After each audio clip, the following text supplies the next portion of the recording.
This is Sarah Squires bringing you behind the headlines in today's edition of WyoToday Newsroom. Today I am joined in the studio by SageWest family medicine doctor Timothy Nostrum and Lindsey Anderson. Welcome to the show, guys. Good morning, Sarah. You know, there are so many things on the medical spectrum that we want to keep an eye on and kind of create some awareness of.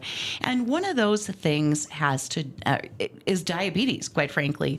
And, you know, before I moved here, I was pretty aware of it. I've got some family background myself, and I recognize that we've got some pretty high numbers here on the reservation. And, you know, not everybody grows up, you know, learning all these things that they should avoid and how they should, you know, eat and things to be aware of when it comes to type 1 and 2 diabetes.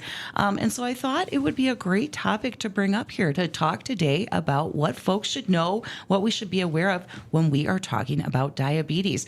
Now, Dr. Nostrum, what can you tell us about what folks should be keeping an eye out for? Well, some of the common symptoms with diabetes is increased thirst, increased urination. If you have a family history of it, that definitely puts you at an increased risk of having it. But those are some of the symptoms, but they also go along with a lot of other medical issues. So sometimes you can be tired more than normal. Mm-hmm. Sometimes your urine will actually have a sweet smell to it. Mm-hmm. If you have like if you get a cut or something or a scrape and it takes a long time to heal more than you think it should, that could be a sign as well, because diabetes, that increased sugar in the blood affects everywhere. Heart, eyes, the vasculature, so your arteries, your veins, and that's everywhere. That's how we get nutrients to every part of our body. So yeah. Now, there are 2 different types of diabetes. We've got type 1 and type 2. And I guess I am no expert, but I always think about type 1 as maybe like a childhood disease or something that you uncover earlier on in life. And then oftentimes type 2 kind of creeps up on you later in life. What's the distinction there, Dr. Nostrum?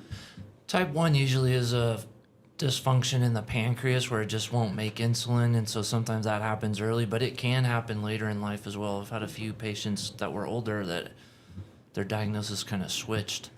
Type 2 diabetes is more insulin resistance, which tends to be with obesity, more genetic. So, you know, the bigger you get and have increased fat, that makes your body resistant to using the insulin that your pancreas is making. So initially, sometimes you can just make some lifestyle changes and even get better with it, losing weight, eating better. You know, if it progresses, which a lot of times it does, you can end up where you're having to do insulin or something because your pancreas just won't make the insulin that it normally would. Now, you know, for some of us who've kind of grown up with family members who suffer from diabetes, the importance of a healthy diet is something that we're hyper aware of because we got to make sure our family members are eating right. But some folks maybe don't understand the connection there, especially I think when it comes to type 2 diabetes and trying to avoid that outcome, you know, especially if you have some of these risk factors, you maybe have a family history, there's some genetics at play here. What can you tell us about that topic? What should we keep in mind when we're thinking about a healthy diet when it comes to diabetes? Yeah, so a lot of it is avoiding processed foods, and a lot of I think like white bread, white rice, fast food, pre-made foods. A lot of them are high in simple carbohydrates, so those turn to sugar right away.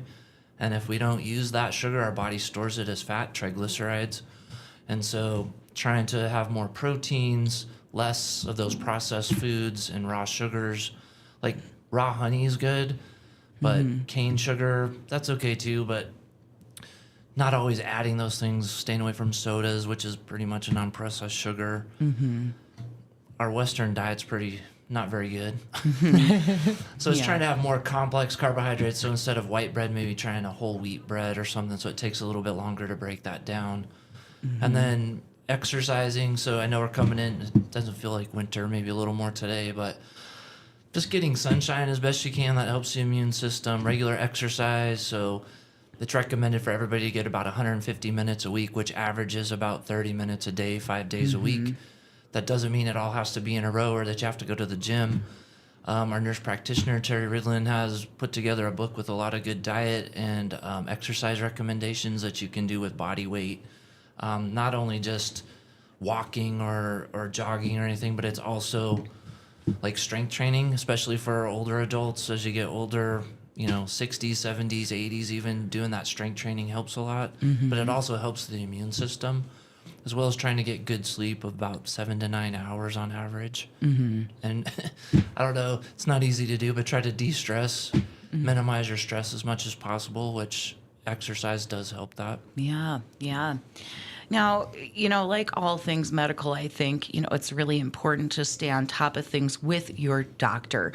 So when it comes to diabetes, what should we be, making sure that our family members are getting checked out? What kind of screenings do we have in place? How can we stay on top of this, especially if we are, like myself, have this family history of diabetes and we just want to keep an eye on our own health? Yeah, so I think just trying to establish with a primary care provider, whether that's a physician, nurse practitioner, physician assistant, and sometimes it's just bouncing, hey, I read this on the internet, or I was looking this up, or I heard this at a Facebook group or something. What do you think about that? And so not always just going to the doctor because something's wrong, or, hey, I got to do what they say. I don't really want to do that. But having that almost another resource out there. A lot of doctors can also help you figure out, hey, like these are better resources on the internet, or yeah, that sounds okay. But I would also just say it's okay to look at a few different people too. I know we're in a smaller community, so there's not just tons of people, but there's quite a few primary care practitioners that maybe just find somebody you click with, and then you can talk about, hey, what kind of screening a lot of screenings depend on age. And a lot of times they are looking at like life expectancy in general, so like diabetes is a pretty easy screening if you use a hemoglobin A1C. A lot of clinics have a point of care test you can do, or it can be part of like what we call normal blood work, where we look at your complete blood count, complete metabolic panel, which is looking at like sodium, potassium, your protein level, your kidney function, your liver function. And then that also usually checks lipids, which is cholesterol. So triglycerides, HDL cholesterol, LDL, those type of things. And then your primary care provider can help you like understand those a little bit better. The A1C is usually done every 3 months if you're diagnosed with diabetes. But if you go get a CMP, which also checks your blood glucose, it's going to check what it is that day, right at that moment when you get the blood drawn. So that could be really high, it could be low. The A1C gives you more of a 3-month look at your sugar control, so it's a little bit better average. Sure. Yeah. I think that it's definitely something that families out there need to keep an eye on because, you don't want to have untreated diabetes for a long time. And, there are definitely ways that we can approach this, kind of mitigate, eat more healthy and, encourage our family members to hop on board. One thing I like to do, I don't know if everyone does this, but one time a year, I like to have an appointment with my doctor where it's like, this is kind of the catch-all. Let's check in on everything. And checking my, blood work for diabetes indicators is always on that list. And, I mentioned I do have this family background of diabetes, both type 1 and type 2. So it's something I've always been kind of cautious of. I've always kind of thought like, well, once I get older, I'm probably going to end up with this. And you know what? I don't. I'm not even pre-diabetic. So I'm like, for me, it's been that sense of well-being, that reassurance, Absolutely. and, just checking in to make sure nothing has changed. So, it's a wonderful thing to keep on top of and to make sure that you are taking seriously when it comes to your health and the health of your family as well. Now, one other topic when it comes to screenings that I guess I was a little less familiar with, I don't know if they've done this for a long time, but there is a lung cancer screening out there now. Guys, Dr. Nostrum, what can you tell us about lung cancer screening? Who qualifies, who should be looking into this, and what are we checking out for? How does it work? So lung cancer screening in general is based on cigarette smoking 'cause that's the biggest risk factor for lung cancer. So they usually do it with a low-dose chest CT, meaning it's a less of a dose of radiation than when you would go in and say you had something going on in your stomach or your GI tract or in your chest and they're trying to figure out something. So it's a lower dose of radiation. And it's based on usually a 20-pack year history. So you take the number of cigarettes you smoke a day or packs a day, multiply it by the number of years you've been doing it. That gives you your pack year history. So if you have a 20-pack year history, you're between the age of 50 and 75, you're currently smoking and you've smoked at least 20 packs a day, or you've quit, you've had a 20-pack a day history in the last 15 years. I know it sounds kind of confusing, but so even if you've quit for 15 years, but you had at least a 20-pack pack a day smoking history, you'd still be eligible for the screening. You know, once the screening's done, with any screening, you have false positives, false negatives.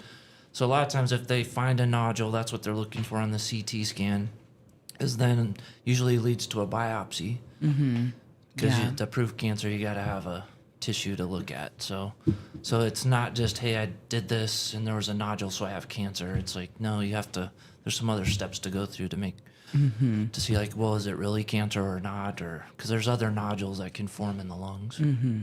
Yeah, I think most of us know that lung cancer is a very serious diagnosis. And, you know, just like all cancers, early is key. Yeah. You know, I don't know. I think when I was younger, maybe this wasn't the case, but now that I'm getting up there a little bit, I've known several people in my lifetime who've had lung cancer with very different outcomes. So my father-in-law, about 15 years ago, was diagnosed with lung cancer and underwent treatment, and then they removed most of one of his lungs, and he ended up living for about 12 or 13 years after that, which is a really good outcome. You know, of course, he had a history of smoking and, you know, had some problems, and that's kind of why he went in. But looking back, I think, man, I wonder how things might have been different if he had gone in for a screening before he was sick, you know. And that is such an opportunity for us, especially to kind of elbow our loved ones here. Hey, you qualify for this screening. Hey, you've been a smoker. Let's just make sure everything's okay in there, right? Absolutely. I think the low dose CT is fairly new over the last 5 or maybe even 10 years. I mean, I'd say closer to 5, but it's not something that you're familiar with. And so it's good to keep talking about it and creating awareness so that folks, if they do qualify, that they can go get this screening. Yeah. And actually, I was wrong. It's to age 50 to 80. Oh, okay. There you go. With that history. Yeah. You know, we do live in a state that has a high number of smokers. You know, I think let's be real here, guys. We've got a lot of smokers out there. You know, a lot of us are kind of getting up there in age, and it's really time to start thinking about, hey, maybe it is time to quit. So I know that that can be a very hard topic for some folks, especially if you've been smoking for a very long time. But there, you know, are all kinds of different programs out there nowadays to help with that. And I think some of us need to kind of go in this holding the hand of our medical experts who know the best practices when it comes to approaching quitting smoking. What does SageWest have to offer? What can we do? I know there's some medications out there nowadays that help folks quit smoking, and you know, maybe just like a stern lecture from someone like Dr. Nostrum. Yeah, it usually doesn't work. Everybody knows, yeah. I've been told to stop. I know I need to stop. You know, nicotine's a very addictive. It's also, I mean, actually having therapy, cognitive behavioral therapy, nobody wants to do it, but it's some of the most proven stuff for a lot of different health issues, because a lot of it's in the mind of why you're doing it and exploring those reasons. But that's why it's helpful to talk with your primary care, because there's nicotine replacement. I mean, some of these I think you can get over the counter too, but patches, gums, lozenges, and then usually there's a plan to try to taper that. There's also Wyoming Quits, Wyo Quits online that you can just call them. Not sure what the cost is. I think it's minimal to free, even if you talk with them. Yeah. But I think also exploring that reasons of like, why am I doing this? Because usually people are like, oh yeah, I just get up every morning, or when I'm stressed, I tend to smoke more, or when I'm out with my friends, oh, I just smoke on the weekends when I'm drinking. Type of thing. Well, yeah, bottom line is there is help out there. And, you know, you don't want to be like my father-in-law and quit the day you get diagnosed with lung cancer, right? You know, that is what we want to avoid, honestly. Yep, for sure. And the sooner you quit, the better outcome that you have going forward. You know, that there's there's a lot at stake, when it comes to family members who, with their continued smoking, and when it comes to lung cancer and other health issues, definitely something to be aware of. But I'm just really tickled that there are these screenings in place. I think back to the folks I've known who dealt with this disease and just wonder, how things might have been different if we couldn't get them in there earlier. So, Lindsey, how can folks get in line for a screening like this at SageWest locally here? So they'll need a provider order from their primary care provider. And so if you don't have a primary care provider, you can go to our SageWest Healthcare website and you can go to Find a Provider tab and then click, wellness visit or low dose CT or cancer screening. And then it basically will pull up a search that will say primary care providers. Dr. Nostrum is at the Wind River Clinic, Dr. Timothy Nostrum, and so he specializes in family medicine, so a broad spectrum, and so he's available at the Wind River Clinic right next to the Riverton Hospital, and that number is 307-857-3488. Again, 857-3488. So again, making sure that you have that annual wellness visit with your primary care provider. This is a great time of year to get that done.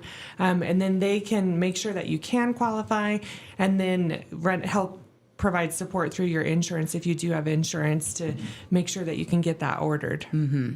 Yeah, you mentioned this time of year. As we're looking at the calendar here, we're getting close to next year already. It's almost 2026. But for a lot of us, that means that we've really gone through and hit our deductibles. And that means that there's really nothing stopping you from walking in there and taking care of some of these important medical issues. So, now is a great time to say, hey, you know what? I am going to take care of both screenings. I qualify for this lung cancer screening. I just want that peace of mind to know, that there's not something that we need to look further into there, and get your blood sugar checked. Just keep an eye on what's going on with potential diabetes down the line. What advice, Dr. Nostrum, would you give for people who may be in this seat and they're thinking, my husband, I've been trying to poke him, or, I've been really dragging my feet on getting some of these tests, but I know I am due. I just encourage you to do it. Most of the time, most of the men that come in are coming in because their wife made them, is what they tell me. For whatever reason, just get in. And also, I think probably the biggest bang for your buck for screening overall is colon cancer screening. Yeah. There's several different ways. It's not just a colonoscopy. There's other things to talk about. And with any recommendations on these screening tests, there's different grades of them, of like how intense the recommendation is, and that's another reason to talk with your primary care. I don't think I'm very scary, but like I said, a lot of times it's just coming in and talking about, hey, what do you think? This is my age. These are some of the things I'm concerned about. Mm-hmm. The longer you put it off, you're just that much older. They had that much more time for something to happen. Yeah. And in medicine in general, we don't have a cure-all for everything either. So that's why I think it's important to have that relationship with your doctor. Yeah. Yeah, it definitely goes a long way, and now is the time. And, if you're listening right now and you're thinking, man, I am going to jump on my husband when he comes home tonight. I'm going to tell him all about what he needs to get done by the end of the year here. I'm going to join you with that. I think that, it's a wonderful time to check these off your list. And you can say, you know what, honey, I'm not going to bug you until November 2026, Exactly. think about that. Not only do you get that sense of relief, that peace of mind, you check these things out, but you can bring harmony to your marriage, folks. Absolutely. I think Dr. Nostrum does a great job in terms of sitting down with patients, really taking a team approach, because a lot of us, we may know something in the back of our mind, but we don't want to be told something. And so just really, he does a great job of being collaborative in terms of what is the middle ground, what are some things that we can tag team together so that the patient is successful in their treatment or in their path towards wellness. Yeah. Yeah, it's not scary. It's not painful. You get a little prick. You can check your diabetes. You can get that lung cancer screening if you qualify. If you've been a smoker, someone you love in your family has been a smoker. Now we've got a screening for that, and that means better outcomes the sooner you walk through those doors. So check it out. You've got Dr. Nostrum here. Other folks at SageWest are ready to rock with you and your family to get you screened up for the year here. Before the end of the year, you might get a better bang for your buck when it comes to your health insurance. So what is that number one more time, Lindsey, if you want to make an appointment? For sure. You can call the Wind River Clinic. Dr. Nostrum's here in Riverton, 857-3488. If you're in Lander or other areas, you can, again, either call the Wind River Clinic and get an appointment at that location, or if you're just needing to find a provider, you can go to SageWestHealthcare.com. Well, wonderful.